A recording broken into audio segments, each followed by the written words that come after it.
शङ्करांश भूम शङ्करार्यपीठसद्गुरून् शुद्धसत्त्वभासुरान् सुवर्त्मनीतभूसुरान् सर्वभूतसौख्यदान् क्षमाकरान् यतीश्वरान्। हरि ओम श्री गुरुभ्यो नमः। हरि ओम शन्नो मित्र शं वरुणः शन्नो भवत्वर्यमा शन्न इन्द्रो बृहस्पतिः शन्नो विष्णुरुक्रमः नमो ब्रह्मणे नमस्ते वायो त्वमेव प्रत्यक्षं ब्रह्मासि त्वमेव प्रत्यक्षं ब्रह्म वदिष्यामि हितं वदिष्यामि सत्यं वदिष्यामि तन्मामवतु तद्भक्तारमवतु अवतु माम् अवतु भक्तारम्। ॐ शान्ति शान्ति शान्तिः। ॐ भद्रं कर्णेभिः शृणुयाम देवाः भद्रं पश्येमाक्षभिर्यजत्राः स्थिरैरिन्द्रैः स्तुष्टुवागुंसस्तनूभिः विषेम देवहितं यदायुः स्वस्ति न इन्द्रो वृद्धश्रवाः स्वस्ति न पूषा विश्ववेदाः स्वस्ति नस्तार्क्ष्यो अरिष्टनेमिः स्वस्ति नो बृहस्पतिर्दधातु। ॐ शान्ति शान्ति शान्तिः। ॐ सहना भवतु सहनौ भुनक्तु सह वीर्यं करवावहै तेजस्विनावधीतमस्तु मा विद्विषावहै। ॐ शान्ति शान्ति शान्तिः।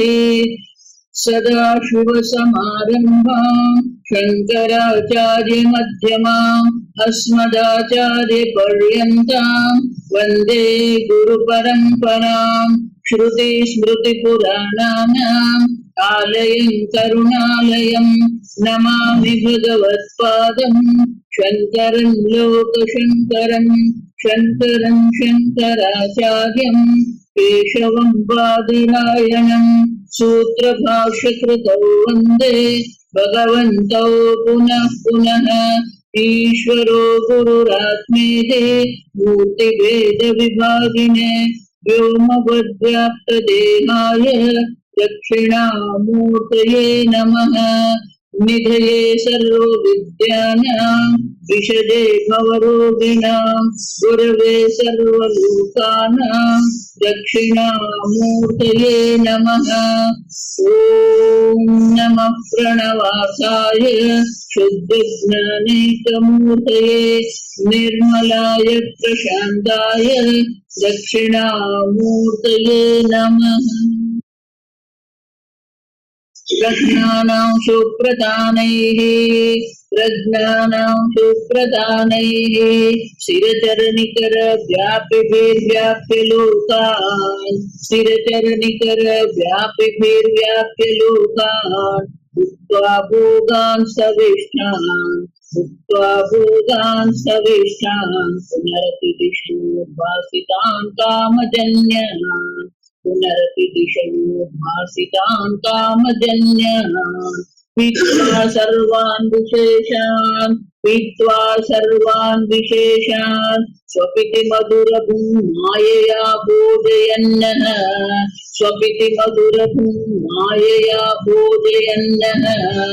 माया संख्यातुरीयं परमं ब्रह्म यत्तन्नतोऽस्मि परमं ब्रह्म यत्तन्नतोऽस्मि। यो विश्वात्मा विदिज विषयान् प्राश्य भोगान् स्थविष्ठान् पश्चात्यान्यान् स्वमति विभवान् ज्योतिषा स्वेन सूक्ष्मान् ज्योतिषा स्वेन सूक्ष्मान् सर्वानेतान् पुनरपि शनैः स्वात्मनि स्थापयित्वा हित्वा सर्वान् विशेषान् विगतगुरुगणपार्थसौ न स्फुरीयः विगतगुरुगणपार्थसौ न स्फुरीयः किं पुनः तत्र प्रयोजनम् इति उच्यते रोगार्थस्य एव रोगार्थस्य इव रोगनिवृत्तौ स्वस्थता तथा दुःखात्मकस्य आत्मनः द्वैतप्रपञ्च उपशमे स्वस्थता अद्वैतभावः प्रयोजनम् द्वैतप्रपञ्चस्य अविद्याकृतत्वात् विद्यया तदुपशमः स्यात् इति ब्रह्मविद्याप्रकाशनाय अस्य आरम्भः क्रियते रोगातस्य इव रोग से जो आक्रांत है दुखी है रोग निवृत्त स्वस्थता उनका स्वरूप है स्वभाव है रोग की निवृत्ति ही स्वस्थता है उसी प्रकार से द्वैत प्रपंचस्य उपशमे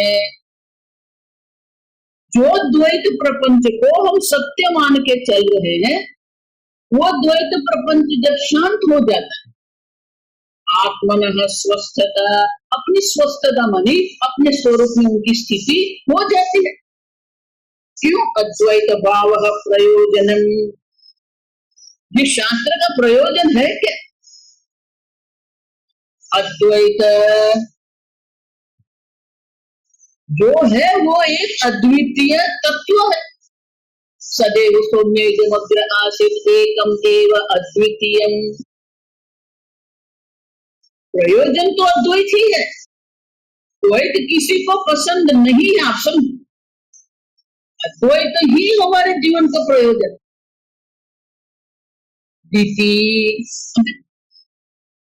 कृष्ण की दो पत्नी थी दीति और अदिति दीति मानी जो दो करती है जो दो टुकड़े करती है पूरी ब्रिटिश जो राज था वो भी क्या था वही था डिवाइड एंड रूल दीति कहते और उस प्रकार दीति के जो पुत्र हुए दैत्य जो दो करने वाले टुकड़े करने वाले अदिति आपत्यम आदित्य है दीति का ही पुत्र है आदित्य सूर्य नारायण जो देवता है जहाँ सत्व है जहाँ द्वैत नहीं द्वैत मानी ये मैं और ये मेरा किसी को द्वैत पसंद नहीं है आप समझना है इसलिए मैं एक ही दृष्टांत देती हूँ आप ट्रेन में जा रहे हैं आप ट्रेन के कंपार्टमेंट में बैठते हैं पहले यही देख लेते आसपास कौन है जो कोई पंजाब परिवार है तो पंजाबी परिवार को देख के गुजराती को क्या लगेगा अरे ये कौन आ गया क्यों मैं गुजराती ये पंजाबी अगर कोई गुजराती परिवार आ गया तो क्या है अच्छा चलो अच्छा हो गया आप ही है साथ में ही हम लोग दिल्ली पहुंचेंगे मैं गुजराती तू गुजराती अद्वैत मैं गुजराती तू पंजाबी द्वैत अब वही गुजराती न्यूयॉर्क जाएगा और न्यूयॉर्क में क्या होगा? वो न्यूयॉर्क घूमने निकला, टैक्सी ढूंढ रहा था, वो पंजाबी जो सरदार जी मिल गया, टैक्सी वाला, बहुत खुश हो जाता है। क्यों? अपना वाला। क्यों? तू भी भारत का, मैं भी भारत का। समझ, हमें जो पसंद है वो तो अद्वैत ही है, और इसलिए कहते हैं अद्वैत प्रयोजनम।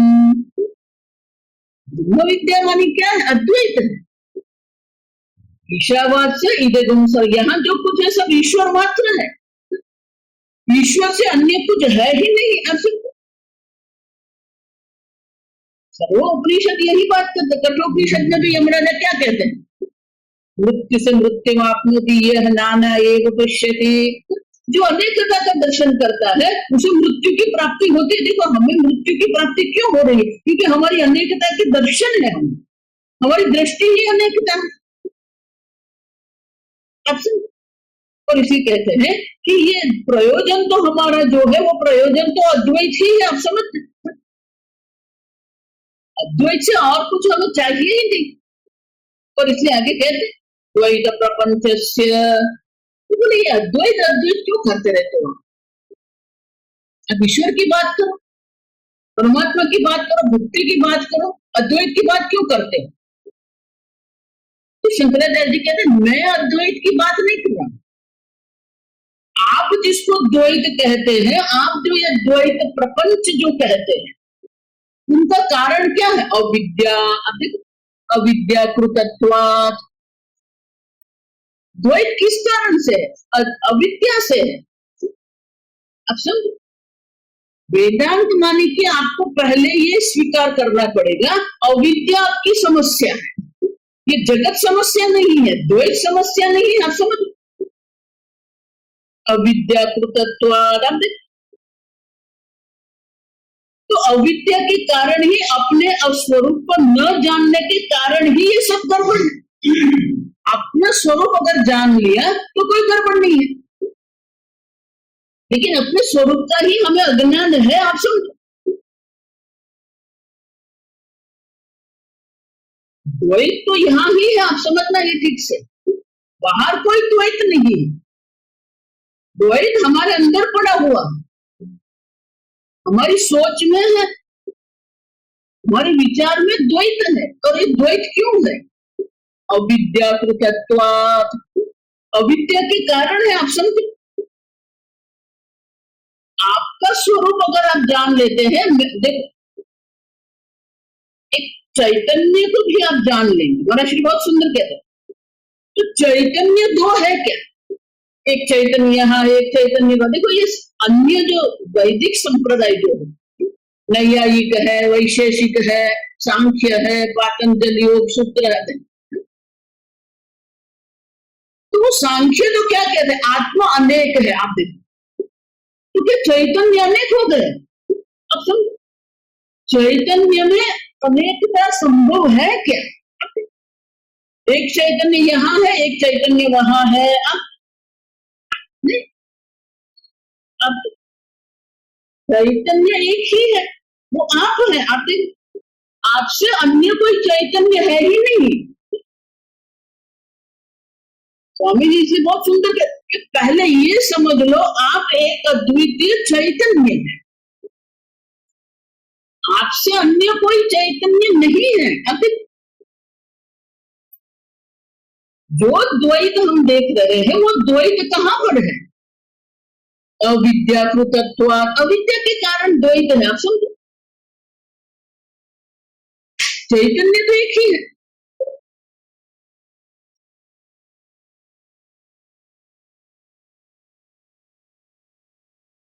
द्वैत जो हम देख रहे हैं, द्वैत का जो हम अनुभव कर रहे हैं, अविद्या अपने निर्विकारी चैतन्य स्वरूप को न जानने के कारण द्वैत है।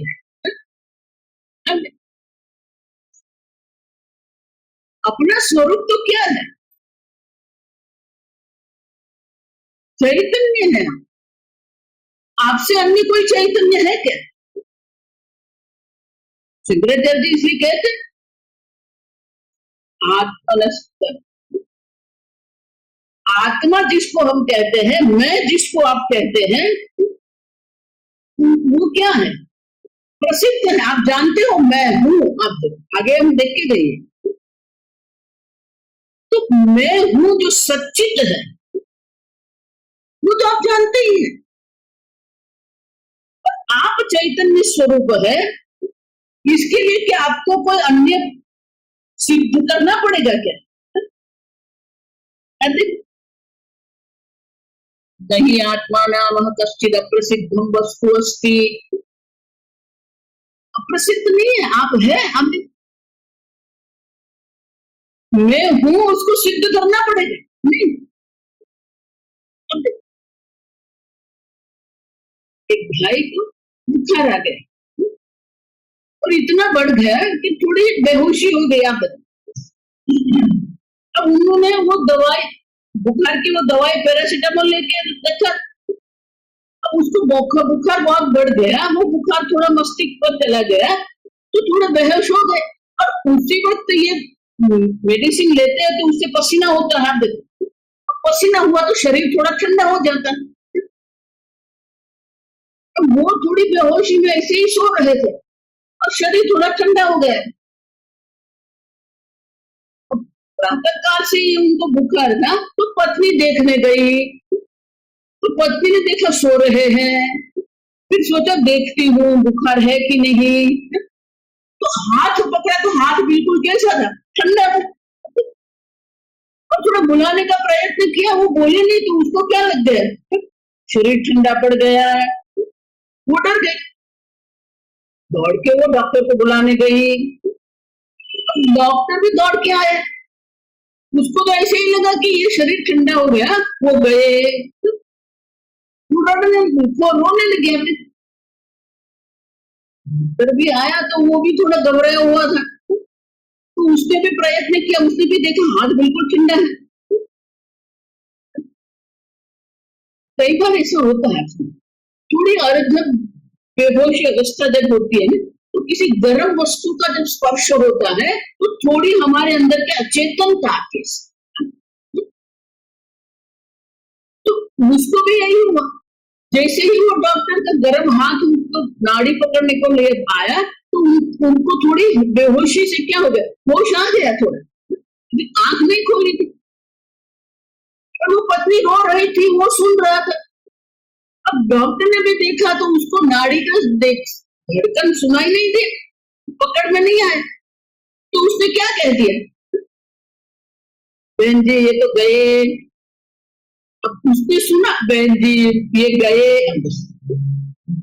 तुरंत नहीं नहीं मैं हूं ना।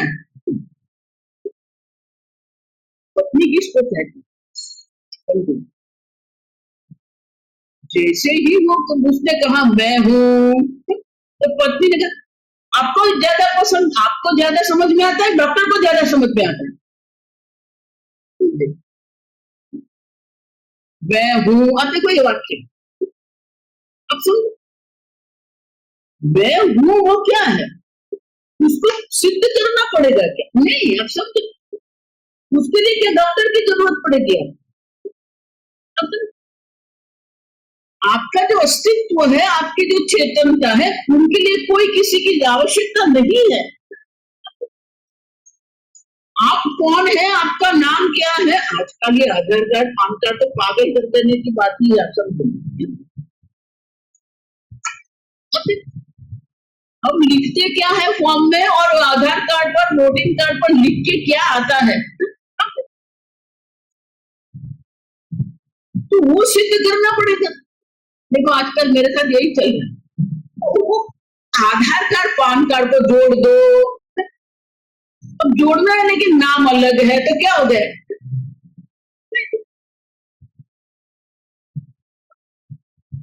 तो ये मैं हूं, आप समझो। तो आप चैतन्य स्वरूप उसको सिद्ध नहीं करना है, आप है। लेकिन आपका जो चैतन्य जो है, मैं हूं जिसको हम कहते हैं, अस्तित्व जिसको कहते हैं, सत्य जिसको शास्त्र में कहते हैं, वो सत्य को क्या कर दिया? सत्य कालातीत है, आप समझो। जो कालातीत सत है उसको हमने काल में मर्यादित जन्म और मृत्यु के मध्य में रख दिया है। जो चैतन्य है एक ही है। जब एक चैतन्य है तो उसको मर्यादित करने वाला कोई है क्या? नहीं है, एक ही चैतन्य है। तो विभाजित करने वाला कोई है क्या? ये चैतन्य और वो चैतन्य दो है, दो कब बनेंगे? देखो बहुत सुंदर है, द्वैत कभी है ही नहीं। अब समझो, दो संभव नहीं है, तीन होना चाहिए तो दो होते हैं। अब देखो, ये घड़ा है, ये रज्जू है, ये मोबाइल है, ये पुस्तक है। आप देखो, तो दोनों के बीच में ऐसा कुछ होना चाहिए जो मोबाइल भी नहीं है, जो पुस्तक भी नहीं है। दोनों को अलग करने वाला जो है वो क्या होगा? अब ये दो देश के मध्य में जो रेखा होती है, सीमा रेखा,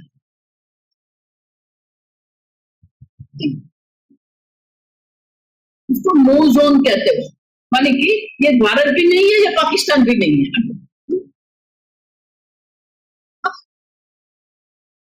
कुछ तो ऐसा होगा ना, तो दो बनेंगे। दो को अलग करने वाला जो है वो दोनों से भिन्न होना चाहिए। अब चैतन्य आप किसको कहते हैं? अब महाराज श्री बहुत सुंदर, ठीक आप देखो कि चैतन्य का आरंभ कहाँ होता है, चैतन्य का अंत कहाँ होता है। अब देखो, सुन देखो, मांडुक्य यही है, आप समझो। जो एक अद्वितीय चैतन्य आत्मा जो है उनका कोई अंत है ही नहीं। पहले आप मान रहे ये शरीर, आप देखो ये शरीर मैं हूं, शरीर से अन्य जो सब है वो मैं नहीं हूं। लेकिन ये शरीर भी दृश्य है, तो ये शरीर दृश्य है तो मैं नहीं हुआ।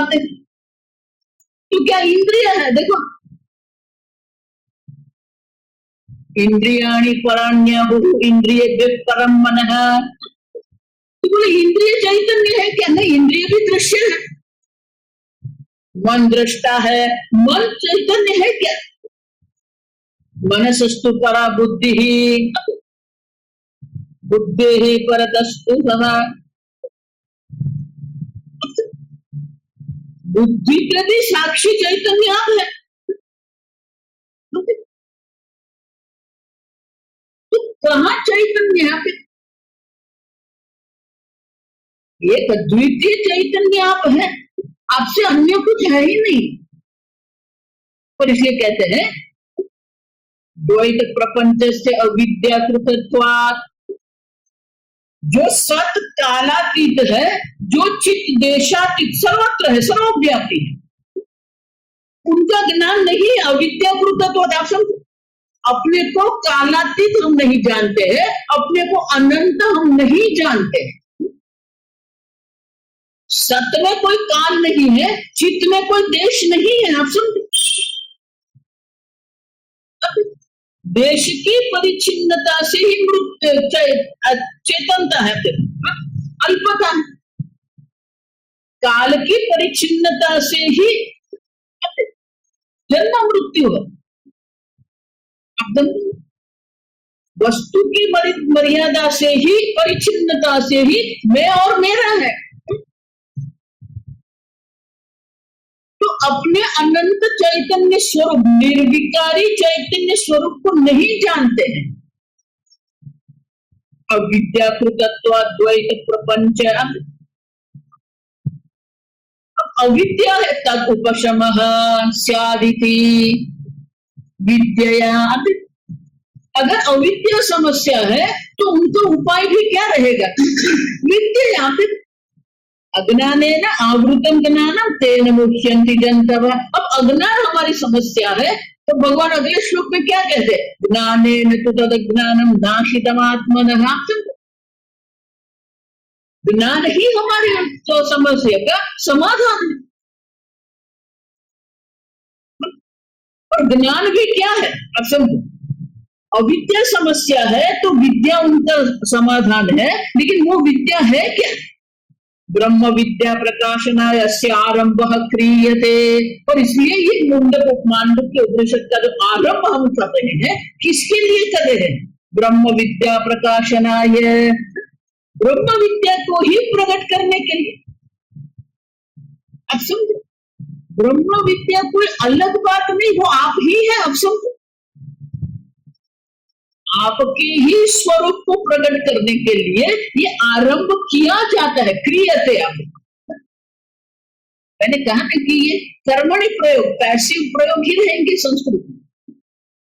ब्रह्म विद्या प्रकाशनाय आरंभः क्रियते, आरंभ किया जाता है किसके लिए? ये ब्रह्म विद्या का प्रकाशन करने के लिए, क्योंकि हमारी समस्या अविद्या है। अविद्या से ही द्वैत दिख रहा है, तो विद्या से ही उनकी निवृत्ति करनी। और इसे कहते हैं आरंभः क्रियते। आरंभ हम जो कर रहे हैं वो किसके लिए करते हैं? अविद्या जो आत्मा के स्वरूप को हम नहीं जानते हैं, उनकी निवृत्ति के लिए ही विद्या कारण निवृत्त्या निवृत्ते आत्मविद्या अभिव्यक्ते शास्त्र आरंभः युज्यते। युज्यते माने योग्य है। ये शास्त्र का उपनिषद जिसको हम कहते हैं, तो शास्त्र का आरंभ क्यों करते हैं? क्योंकि कारण जो अविद्या है, कारण अविद्या की निवृत्ति के लिए विद्या की आवश्यकता है। और वो विद्या जो है, विद्या अभिव्यक्त शास्त्र आरंभ, शंकराचार्य जी कहते हैं कि ये उपनिषद का जो आरंभ हो रहा है, उनको कर्मकांड से कोई संबंध नहीं है। अविद्या की निवृत्ति के लिए, विद्या के प्रकट करने के लिए ही ये आरंभ हो रहा है। न च द्वैतस्य अविद्याकृतस्य विद्यमान देहत्वे प्रमाणमस्ति। आप क्यों ऐसा कहते हैं? द्वैतस्य अविद्याकृतस्य विद्यमान देहत्वे प्रमाणमस्ति।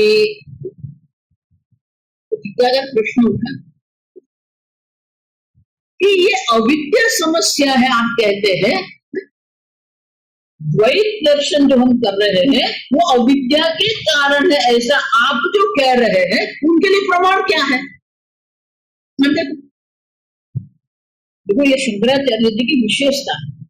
भाष्य किसको कहते हैं? मात्र अर्थ जब हम देते हैं उसे टीका कहते हैं, कमेंट्री कहते हैं। देखो, ये शंकराचार्य जी की कमेंट्री नहीं, अंग्रेजी में कमेंट्री कहेंगे। कमेंट्री मानी टीका, मानी के अर्थ हमें समझाते हैं। भाष्य मानी क्या है? जो कहते हैं उनको वो सिद्ध भी करते हैं, डिफेंडिंग कहते हैं उसको। यू डिफेंड योर सेंटेंस, मानी कि मैं जो कह रहा हूं वो सत्य है, तो वो सत्य है वो भी आपको सिद्ध करना पड़ेगा, उसको भाष्य कहते हैं। अब शंकराचार्य जी ने वाक्य क्या लिख दिए? द्वैतस्य अविद्याकृतत्वात्। तो बोले द्वैत जो है अविद्या के कारण है। द्वैतस्य अविद्याकृतस्य विद्यमान देहत्वे प्रमाणमस्ति न। मुझे तो कोई उसका प्रमाण नहीं दिख रहा कि अविद्या के कारण ये द्वैत है। आपने कैसे कह दिया? आशंक्य अन्वय व्यतिरेक अनुवाद विभायिनी श्रुति उदाहरती। तो शंकराचार्य जी कहते हैं मैं नहीं कह रहा हूं, श्रुति माता ही कह रही है। ये मेरा कोई दुख, इसलिए मैं कह रही हूं। ये लोगों ने ऐसा शांकर वेदांत करके रखी है।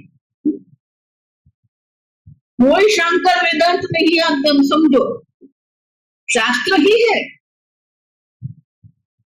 शंकराचार्य जी तो जो शास्त्र कह रहे हैं उसी को प्रकट कर रहे हैं। आप एक कॉलेज में जाएंगे, विश्वविद्यालय में, वहां ये होता है शांकर वेदांत फिलोसफी। आपने पीएचडी का किसके ऊपर? शांकर वेदांत पर। क्या शांकर वेदांत? तो आपने कहते हैं ऐसे ऐसे हम शब्द जोड़ देते हैं और फिर उसी को सत्य मान के चलते रहते हैं, तो उनके ऊपर विचार करता ही नहीं है। शांकर वेदांत नहीं है, आप सुनते, शास्त्रोक्त तो वेदांत नहीं, शास्त्र नहीं है। तो इसलिए कहते हैं श्रुति उदाहरती। शंकराचार्य जी स्वयं ये श्रुति का उदाहरती माने कि अवतरण करते हैं। शुभ्रा देवी कहते हैं, मैं नहीं कहता हूं कि द्वैत सत्य नहीं है, मैं नहीं कहता हूं कि द्वैत समस्या है, मैं नहीं कहता हूं द्वैत अविद्या से है। शास्त्र स्वयं ये प्रकट करते हैं। तो बोले कैसे करते हैं? भाष्य पढ़िए। यत्र ही द्वैतम इव भवति यत्र वा अन्यद् इव स्यात् तत्र अन्यः अन्यत् पश्येत् अन्यः अन्यत् विजानीयात्। यत्र, यत्र क्या है? आप सुनो, यत्र माने क्या है? यत्र माने कि ये अविद्या अवस्था में, यत्र का क्या होता है? अविद्या अवस्था में। इधर टीका कर, ईव शब्दाभ्याम अविद्यावस्थायाम प्रतिभात द्वैतस्य। द्वैत का जो हम दर्शन कर रहे हैं, प्रतिभात माने वो दिखता है। देखो ये संपूर्ण वेदांत यही है, यह दिखता है। अस्ति प्रतिभाति, अस्ति मानी है, प्रतिभाति माने दिखता है। Is और appears अंग्रेजी में। यत्र अविद्यावस्थायाम द्वैतम इव भवति, कहते हैं ईव शब्दाभ्याम। ईव शब्द जो है ना, यत्र और ईव, ये दो शब्द के द्वारा क्या करते हैं? ईव मानी क्या है? जैसे ये ईव है ना, एज दो, अंग्रेजी में क्या कहते हैं? एज दो। द्वैत ईव भवति, द्वैत जैसा बन गए। हिंदी में क्या कहेंगे? द्वैत जैसा बन गए। द्वैत जैसा माने क्या है? द्वैत जैसा माने कि सही में वो द्वैत नहीं है। ईव का अर्थ क्या होगा? वो द्वैत दिखता है लेकिन है नहीं। आप उसी को कहते हैं द्वैत ईव। ईव शब्द है, पूरा वेदांत इसी में आ जाता है। ईव शब्द से ही ये सब समझ में आना। सूर्योदय होता है या सूर्योदय दिखता है? आप सूर्योदय होता है क्या? सूर्योदय दिखता है। आप पृथ्वी पर है तो पृथ्वी पर आप रहते हैं और पृथ्वी अपनी धरी पर घूम रही है और इसलिए आपको क्या होता है? सूर्योदय दिखता है। सूर्योदय सूर्यास्त पृथ्वी की दृष्टि से, सूर्य की दृष्टि से कोई उदय और अस्त नहीं। उसी प्रकार से द्वैतम इव भवति, ये द्वैत जैसा बन गए। द्वैत जैसा बन गया मानी क्या? वो द्वैत नहीं है। आप समझे? क्यों? कब होता है? अविद्यावस्थायाम। अविद्यावस्था में ये सब जो है, प्रतिभा तद्वैतस्य तत्प्रतिभानस्य च आभासत्वेन अविद्यामयत्वमुच्यते। सब कुछ दिख रहा है, वो किसके कारण दिख रहा है? यत्र अविद्यावस्थायाम, अविद्यावस्था में द्वैत है, आप समझो। लेकिन अगर विद्यावस्था में क्या होता है? यत्र, यत्र दूसरे मंत्र में यत्र माने की विद्यावस्था में अन्यदिव स्यात्। ईव, देखो यहां पर भी ईव, अन्यद ईव, अन्य जैसा दिखता है। सही में अन्य नहीं है। या अत्र तत्र अन्यः अन्यत् पश्येत अन्यः अन्यत् विजानीयात्। जहां ये अन्य दिख रहा है वहां ही क्या कहेंगे? अन्यः अन्यत् पश्यति। मैं पुष्प देखता हूं तो मैं और पुष्प क्या हो गए, अन्य हो गए।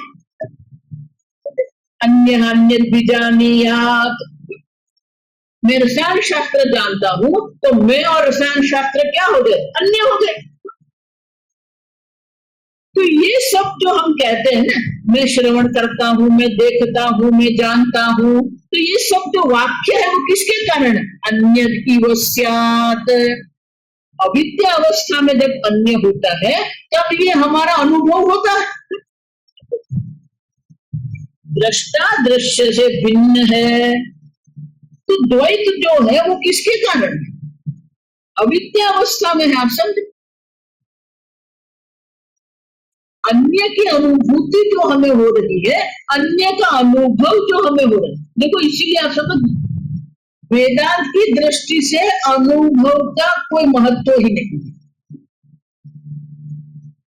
संपूर्ण जगत के अनुभव पर ही चल रहा है, और वेदांत कहता है कि अनुभव है ही नहीं। आप सिद्ध करो, अनुभव आपका दुख का कारण नहीं है। आप समझे,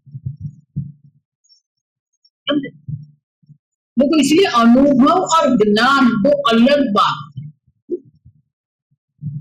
अनुभव जो है वो व्यक्तिगत होता है, ज्ञान वस्तु तंत्र।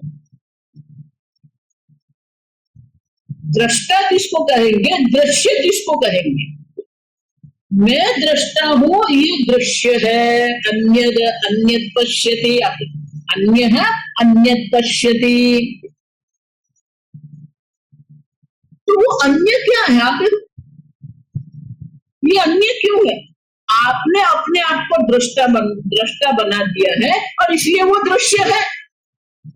आप अपने को श्रोता मान रहे हैं इसलिए वो श्राव्य है। आपने आप को ज्ञाता बना दिया है और इसलिए वो ज्ञेय है। आप लेकिन दृष्टा का अधिष्ठान भी वो सत स्वरूप है। इसलिए भगवान गीता में क्या, सतः अभावः न विद्यते, ये सत सर्वत्र है। दृश्य जिसको कहते हैं वो भी क्या है, घटः अस्ति। तो उल्टा कर दिया हमने, ये पूरा उल्टा करके हमने रखा। गड़ा है, आते तो गड़ा है जब हम कहते हैं तो वो किसका अस्तित्व हम मानते हैं, घड़े का अस्तित्व मानते हैं। आप समझ, घटः अस्ति जब हम कहते हैं तो वहां हम क्या कहते हैं, घटः अस्ति, घड़ा है। तो अस्तित्व किसका रखा है, घड़े का अस्तित्व। आप शंकराचार्य जी वहां बहुत सुंदर कहते, द्वे बुद्धि सर्वत्र। सर्व वस्तु जब हम कहते हैं घटः अस्ति, पटः अस्ति, पुस्तकम अस्ति, आप देखो तो हम सोचते हैं कि एक ही है, पुस्तक है, वो एक मानते हैं।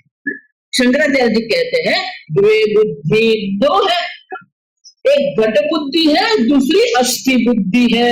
एक पट बुद्धि है, दूसरी अस्थि बुद्धि है। एक पुस्तक बुद्धि है, दूसरी अस्थि बुद्धि है। आप तो जो अस्थि बुद्धि है वो तो सर्वत्र रहेगी। सत किसको कहेंगे,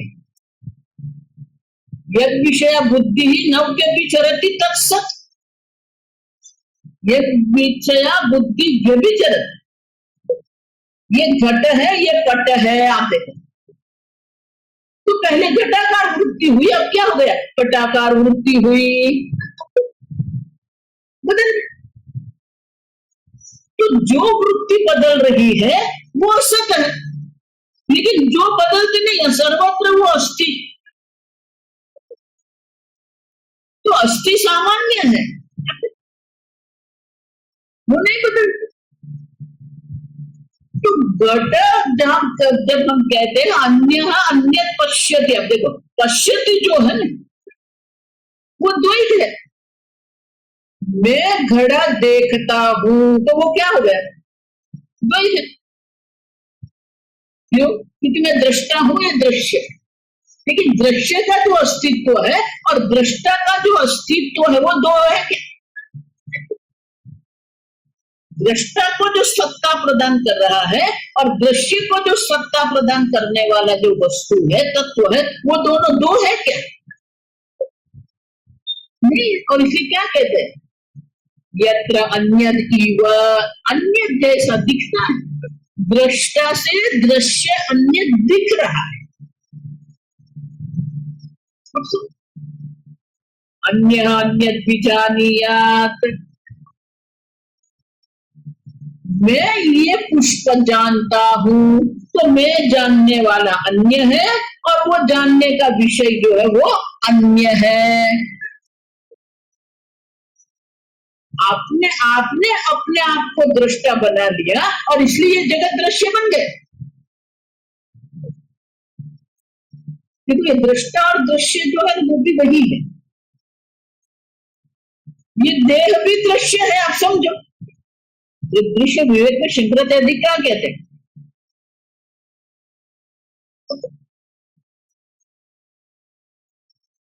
ये पुष्प जिसको हम कहेंगे, पुष्प दृश्य, लोचनम दृक,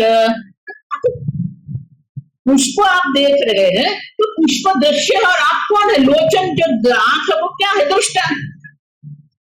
तदृश्यम मन दृष्टृतेव, आंख दिखती है कि नहीं देखती है, उसको देखने वाला कौन है? मन है। आप देखो तो मन दृष्टा बन गया, आंख दृश्य बन गई। अब मन में कौन से विचार आते हैं, कौन सा विचार नहीं आते हैं?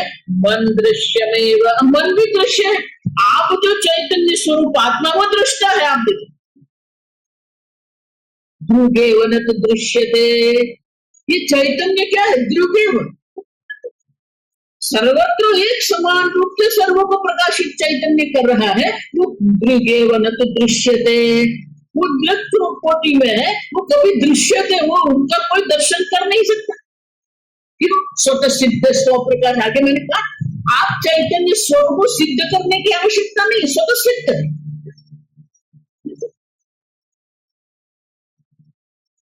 ध्रुवेव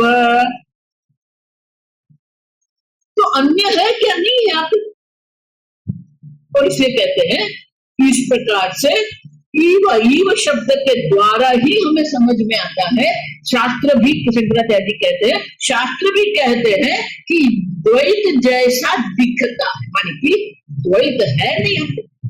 सूर्योदय दिखता है, आप सूर्योदय नहीं है। एक बार हम विज्ञान शास्त्र पढ़ते हैं, पृथ्वी जो भौतिक शास्त्र जब हम पढ़ते हैं तब हमारी समझ में आ जाता है कि पृथ्वी अपने, देखो सूर्य की जो गति दिख रही है वो भी क्या है? सूर्य की गति है क्या? देखो ये हमारा ज्योतिष शास्त्र जो है अलग प्रकार का है। आप समझो, परदेश में भी अपना ज्योतिष शास्त्र है, हमारा भी ज्योतिष शास्त्र है।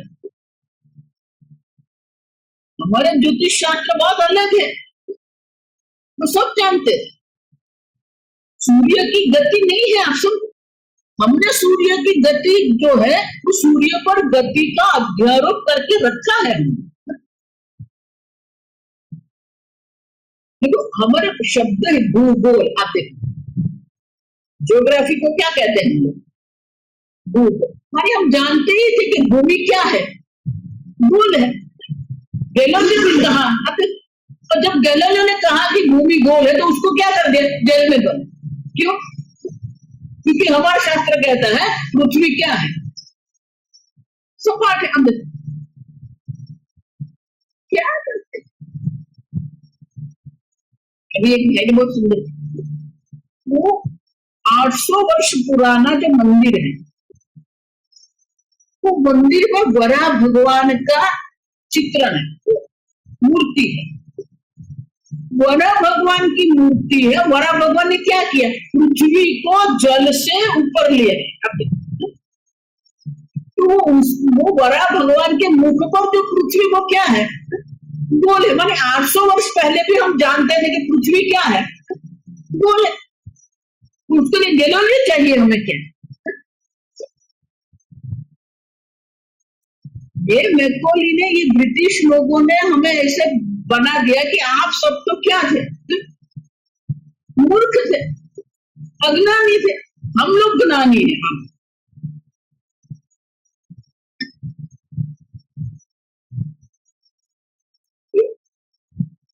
हमारे शास्त्र आप देखो, ज्योतिष शास्त्र हमारा,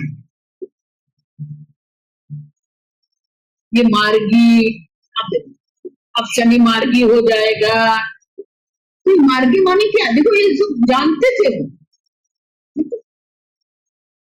पृथ्वी की अपनी एक गति है, शनि की गति है। आप देखो पृथ्वी को 1 वर्ष लगता है और शनि को संपूर्ण सूर्य का परिभ्रमण करने के लिए 27 साल लगते हैं। 27 वर्षों में वो एक परिभ्रमण करता है, मानी क्या हो जाएगा, जो शनि जो परिभ्रमण कर रहा है, शनि के परिभ्रमण के समय में हमारे तो 27 बार परिभ्रमण हो जाएगा।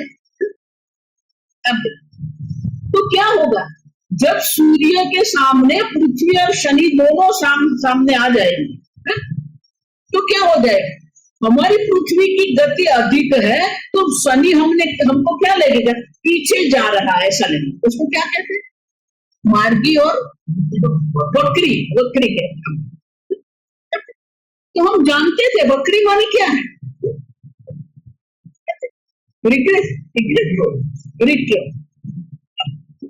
तो पृथ्वी की दृष्टि से शनि हमें क्या लगेगा, पीछे जा रहा है। आप देखो, तो हम जानते थे कि शनि जो है वो पीछे जा रहे, किसकी दृष्टि से, हमारी पृथ्वी की दृष्टि से। आप समझो, फिर वो मार्गी हो जाएगा। देखो अभी शनि वक्री है, फिर शनि क्या हो जाएगा, मार्गी बने, मानिए अभी उसकी सीधी गति चलेगी।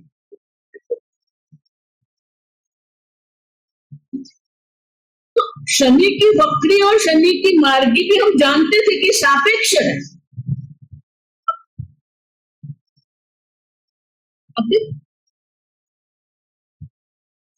उसी प्रकार से बुध जिसको कहते हैं, मंगल की गति देखो, हम पहले से ही कहते कि ब्रह्मांड जो है गोलाकार है, वो पूरा ब्रह्मांड एक स्तर नहीं है। आप देखो, जो लोग कहते हैं, अधो लोग कहते हैं, क्यों है वो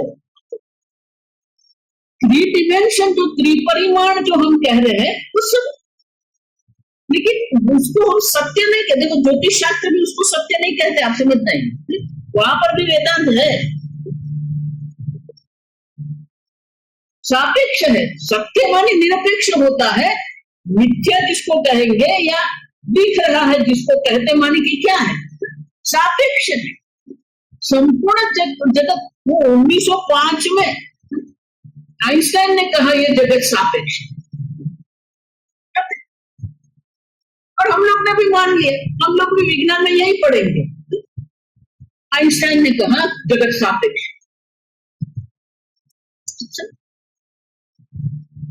हम तो पहले से ही कहते हैं कि ये सापेक्ष है।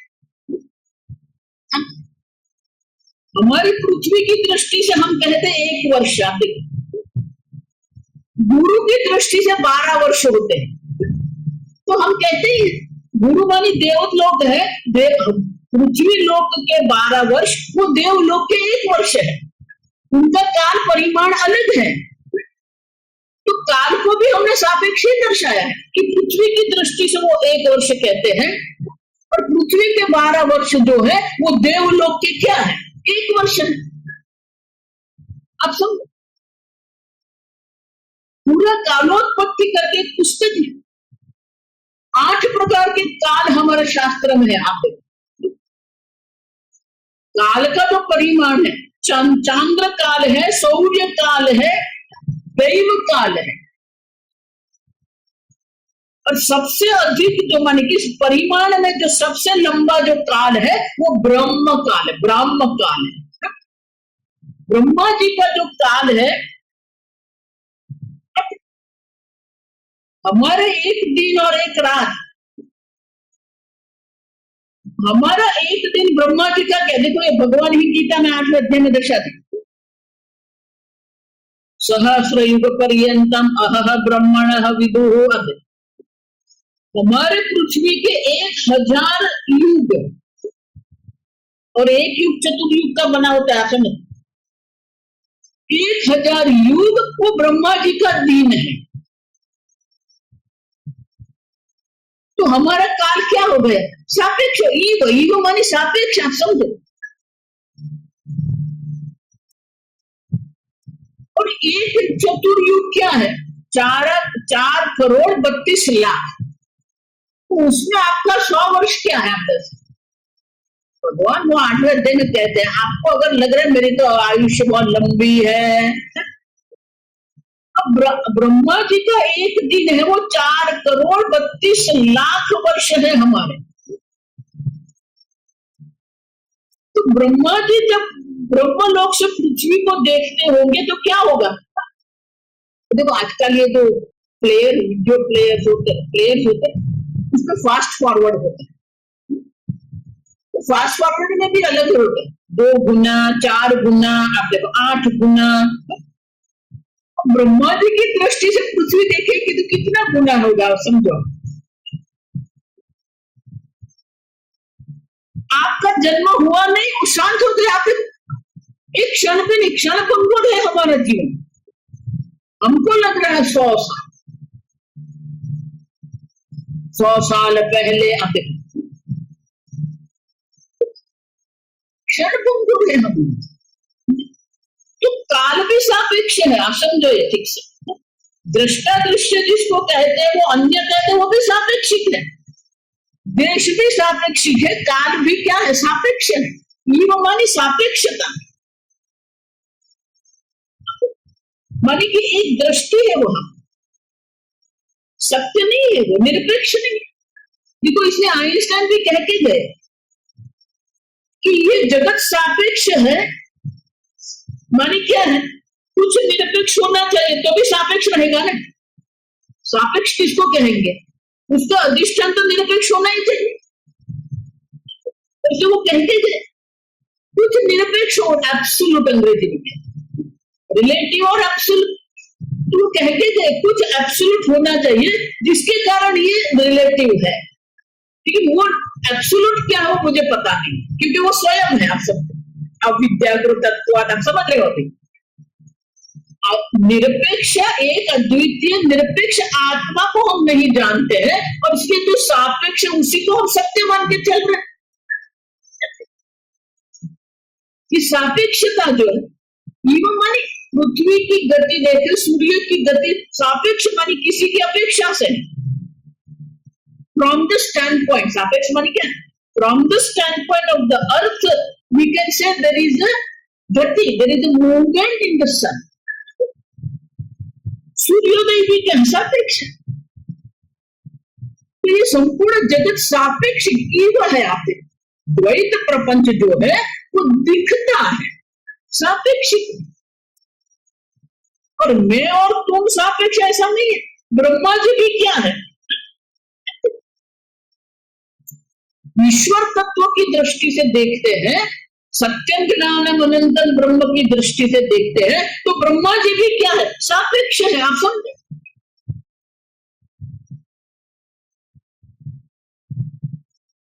तो हम बहुत सुंदर कहते हैं कि ये संपूर्ण जगत जो है उनका 2 ही आधार है, देश और काल। अब जब देश ही सापेक्षिक है, काल ही सापेक्षिक है, तो दोनों सापेक्ष है, तो उसमें जो हम जगत का अनुभव कर रहे हैं वो क्या सत्य बन जाएगा? और इसे शंकराचार्य जी कहते हैं, श्रुति माता स्वयं ही कह रही है, यत्र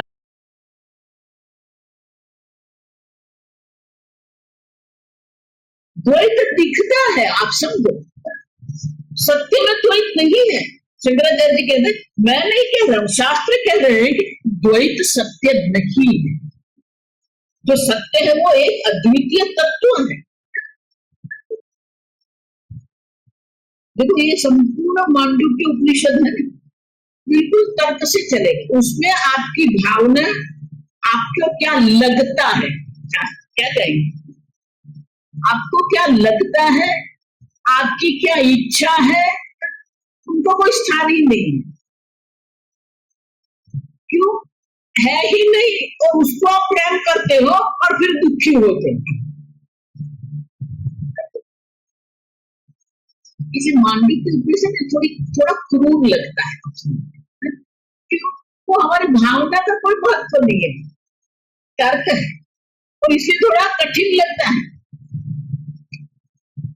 अद्वैत एव प्रयोजनम। आप सब शास्त्र का प्रयोजन तो अद्वैत सिद्धि ही है, आप दूसरा है ही नहीं। देखो आरंभ भी ऐसे आत्मा वा इदं सर्वम, आरंभ भी वैसे ही होगा।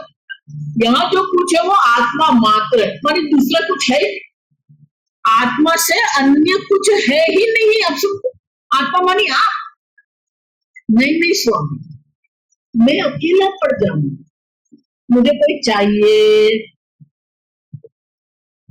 कंपनी चाहिए। देखो इसीलिए मैं कहती हूँ सन्यासी वही बन सकता है जिसको कंपनी नहीं चाहिए। कंपनी चाहिए ना तो फिर क्या करना है, एक परमानेंट कंपनी बना देनी पड़ती, उसको पति पत्नी कहते हैं।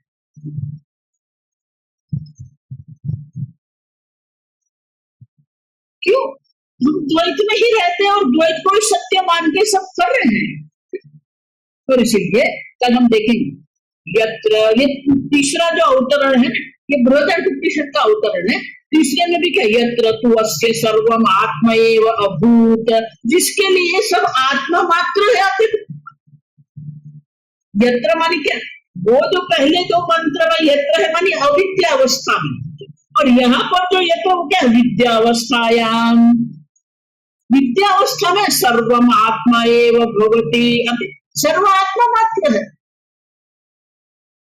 फिर क्या, अगर सब आत्मा मात्र है तो फिर क्या, कौन किसको देखेगा, कौन किसको जानेगा? आप जानने वाला भी आत्मा है, जो जाना गया है वो भी क्या है, आत्मा है। दृष्टा भी आत्मा है, दृश्य भी क्या है, आत्मा ही है। आप सब, और इसीलिए शंकराचार्य जी कहते हैं मैं नहीं कह रहा हूं, शास्त्र कहते हैं कि अविद्या अवस्था में द्वैत है, विद्या अवस्था में अद्वैत है। आगे